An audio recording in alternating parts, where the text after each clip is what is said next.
Chosen ones, you have a heart of gold. You've been the underdog your entire life. So you love people. You have such a compassionate and giving heart, an understanding heart, and you enjoy helping people. But you've been through a season and through a time of isolation where you had to learn how to find confidence and find just self-discovery through isolation. And you've also understood the safety in isolation and tuning out all the voices, all the influences, all the opinions of people, and just being content and learning to be at peace with yourself, with your own inner dialogue, and with going within, and also at peace with being with just God and hearing the voice of God and being really trained and tuned and sensitive to the voice of God. But now, and you still love people, you still have tried to socialize, but as a chosen one, our life is full of challenges. And as much as we would love to be part of the community and have, just that family, that tribe around us, the training that we've been enduring and that we've been called to has been so extreme and so challenging that it leaves little to no room for being around others. And even when we do go around others, it's oftentimes that we're misunderstood. And that causes pain, because people that you try to help and you try to build relationships with, and who are drawn to you because you have wisdom, love, and guidance that serves them in their growth, but then their immaturity causes them to perceive certain things about you in the wrong way, and they just aren't mature enough to be able to handle the relationship. And at a certain point, the relationship has to be disconnected. And even now, some of us are dealing with disconnections that have happened with our loved ones, with our family members, with our spouse, with friends, with believers. And it's been very painful.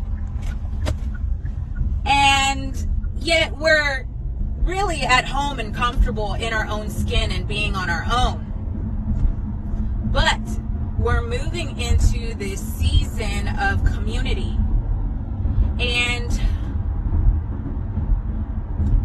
we have to embrace the season that we're moving into. It is exciting. I think many of the Chosens, it's not that we just want to be lone rangers. It's just that we've had to be. The calling has required it. But we love people. And now God's saying, I'm sending you into community, and I need you to take what you've learned into this next season. And what I've learned is that you have to have very strong boundaries when you're dealing with relationships. You have to have very firm boundaries, and you have to have the ability to communicate with self-control, with wisdom, and with clarity, so that those boundaries can be laid. And when those boundaries are consistently pushed and overstepped, that you have the strength to say, no, we're not going to do this, and I'm going to disconnect until the behavior changes, until you have more maturity and growth under your belt and can handle maintaining a healthy relationship with me. And there's nothing wrong with that. That is actually what what God wants us to be able to do. And I've had to learn to walk that fine line, because there's a fine line between giving the abuse of grace. People will oftentimes abuse grace and your kindness, take advantage of your kindness, and then they have no desire or really reason or push to change and to transform.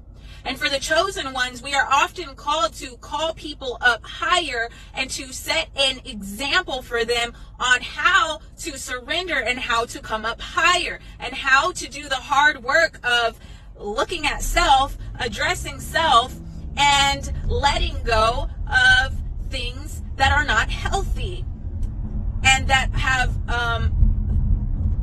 been traumatic cycles stuck in our emotions. And some of this is coming from generational stuff that is stuck in our emotions that do not serve us or serve others.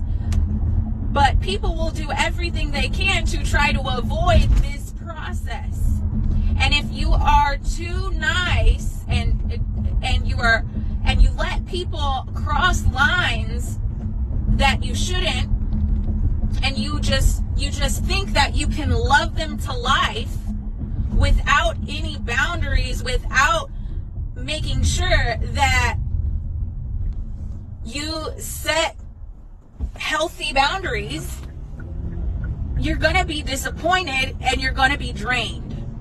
Okay? You're going to be drained and you're going to be caught up in carrying the burdens for other people when they're not even willing to do that work. So it's not for you to carry. And so this is what we have to watch out for. So as we move into community, I say all this to get to the point of, as God takes us into community, it is important for us to forgive. It is important for us to extend grace and forgiveness and for there to be reconciliation. But on the other hand of that, you have to have those boundaries set. You have to make sure that you stay true to you, that you respect you, and that everyone sees that self-respect that you have for yourself, for others, for God, for the calling, for the character that God calls us to have, and that they too have to respect it. And if they don't respect it,